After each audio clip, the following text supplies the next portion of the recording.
Hello, good morning student. मैं भूपेन कुमार आपका अपने YouTube channel JE Tech Classes पर स्वागत करता हूं। आईटीआई इलेक्ट्रिशियन थोड़ी प्रश्न उत्तर लेके आया हूं मैं आईटीआई स्टूडेंट के लिए। जो स्टूडेंट इलेक्ट्रिशियन ट्रेड से आईटीआई कर रहे हैं उनके लिए बहुत ज़्यादा इंपॉर्टेंट हैं ये क्वेश्चन। अब क्वेश्चन नंबर 1 स्टार्ट करने जा रहा हूँ।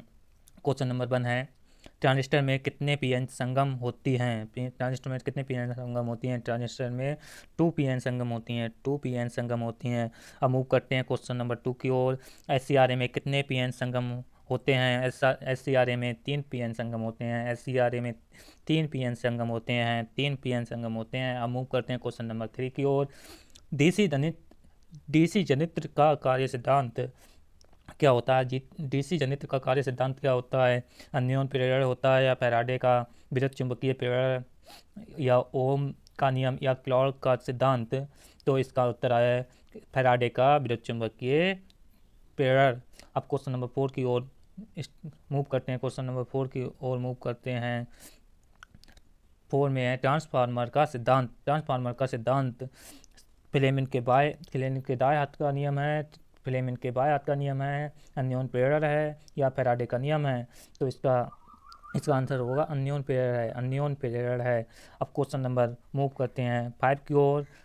ट्रांसफार्मर परिवर्तित करता है। ट्रांसफार्मर परिवर्तित करता है, शक्ति को परिवर्तित करता है, या वोल्टेज को परिवर्तित करता है, या आवृत्ति को परिवर्तित करता है, या प्रतिरोध को परिवर्तित करता है? तो ट्रांसफार्मर हमेशा वोल्टेज को परिवर्तित करता है, और इसमें पावर सेम रहती है। एक पॉइंट और नोट कर लीजिए, इसमें पावर सेम रहती है और आवृत्ति भी सेम रहती है। आवृत्ति और पावर सेम रहती है। अब क्वेश्चन नंबर 5 की ओर मूव करते हैं। इसका आंसर है ये वोल्टेज को परिवर्तित करता है। अब क्वेश्चन नंबर 5 हो गया। 6 की ओर मूव करते हैं। 6 में है चुंबकीय पदार्थ के बार बार चुंबकित तथा विचुंबकित होने में होने वाली हानि, एडी करंट हानि, या आवृत्ति हानि, या ताप हानि, या हिस्टेरिस हानि? तो सबसे ज़्यादा हिस्टेरिस हानि होती है चुंबकित या अचुंबकित बार बार होने से। चुंबकीय पदार्थ के बार बार चुंबकित तथा विचुंबकीय होने से होने वाली हानि सबसे ज़्यादा हिस्टेरिस हानि होती है। अब हिस्टेरिस हानि होती है। अब मूव करते हैं क्वेश्चन नंबर 7 की ओर। ट्रांसफार्मर कार्य करता है। ट्रांसफार्मर किस पर कार्य करता है? देखते हैं ट्रांसफार्मर किस पर कार्य करता है। ट्रांसफार्मर हमेशा एसी पे कार्य करता है। डीसी पे इसलिए कार्य नहीं करता क्योंकि डीसी सप्लाई देने पर उसमें मैग्नेटिक फ्लक्स म्यूचुअल इंडक्टेंस, जो म्यूचुअल इंडक्टेंस होता है, जो फ्लक्स होता है, वो म्यूचुअल नहीं हो सकता, इसलिए ये ट्रांसफार्मर एसी पर वर्क करता है। अब मूव करते हैं क्वेश्चन नंबर 8 की ओर। Pole single phase wave wound जनित्र में समांतर पटों की संख्या होती है 2 होती है। समांतर पटों की संख्या 2 होती है। अब क्वेश्चन नंबर 9 की ओर मूव करते हैं। डीसी सीरीज मोटर का उपयोग किस में किया जाता है? बॉयलर में किया जाता है, ग्राइंडर में किया जाता है, या होइस्ट में किया जाता है, या प्रेस में किया जाता है? तो होइस्ट में किया जाता है।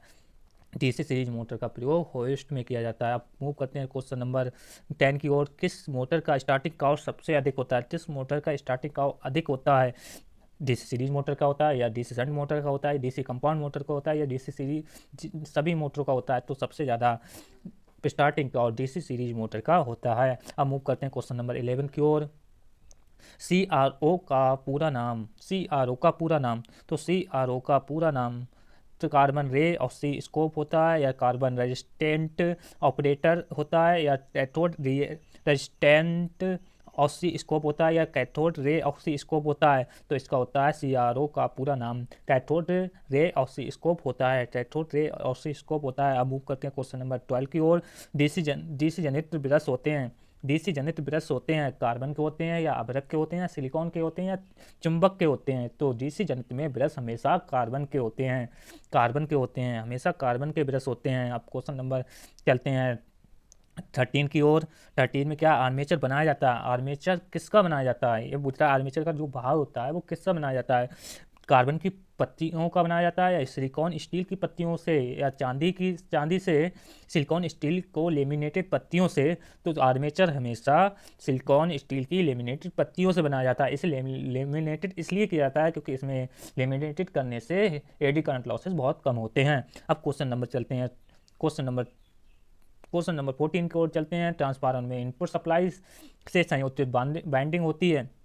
ट्रांसफार्मर में इनपुट सप्लाई से संयोजित बाइंडिंग होती है, प्राइमरी बाइंडिंग होती है या सेकेंडरी बाइंडिंग होती है या कंपाउंड बाइंडिंग होती है या कोई नहीं होती है, तो हमेशा इनपुट सप्लाई से प्राइमरी बाइंडिंग होती है, इनपुट सप्लाई से प्राइमरी बाइंडिंग होती है तथा। और इसी में पूछ लिया ऐसे करके कि ट्रांसफार्मर में इनपुट आउटपुट सप्लाई से संयोजित कौन सी बाइंडिंग होती है, आउटपुट सप्लाई से कौन सी बाइंडिंग होती है, तो इसमें सेकेंडरी बाइंडिंग आएगा। अब मूव करते हैं क्वेश्चन नंबर 15 की ओर।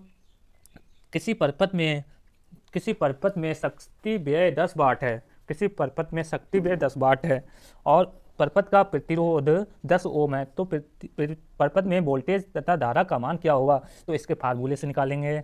इसमें दिया क्या है, P दिया है, P इक्वल टू होता है I स्क्वायर R, तो इसमें P दिया है। अब I निकालना है, धारा पूछ रहा है तो I निकालना है, तो P बराबर 10 लिख देंगे, I स्क्वायर पूछ रहा है और R बराबर 10 दिया है, तो 10 ये कैंसिल हो जाएंगे, तो I स्क्वायर इक्वल टू हो जाएगा 1, तो I इक्वल टू हो जाएगा 1 एम्पियर।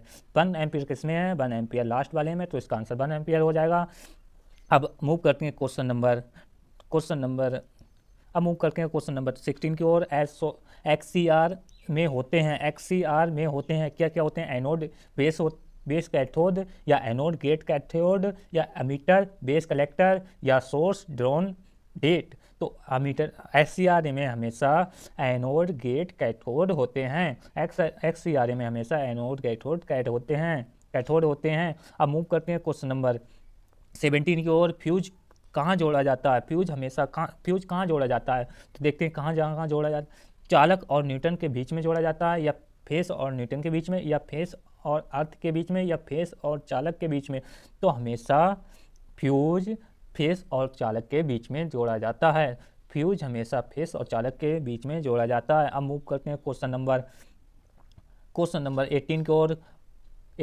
एक बाइंडिंग वाला ट्रांसफार्मर क्या कहलाता है, एक बाइंडिंग वाला ट्रांसफार्मर क्या कहलाता है, कंपाउंड ट्रांसफार्मर कहलाता है या प्राइमरी ट्रांसफार्मर कहलाता है या ऑटो ट्रांसफार्मर कहलाता है या शंट ट्रांसफार्मर कहलाता है।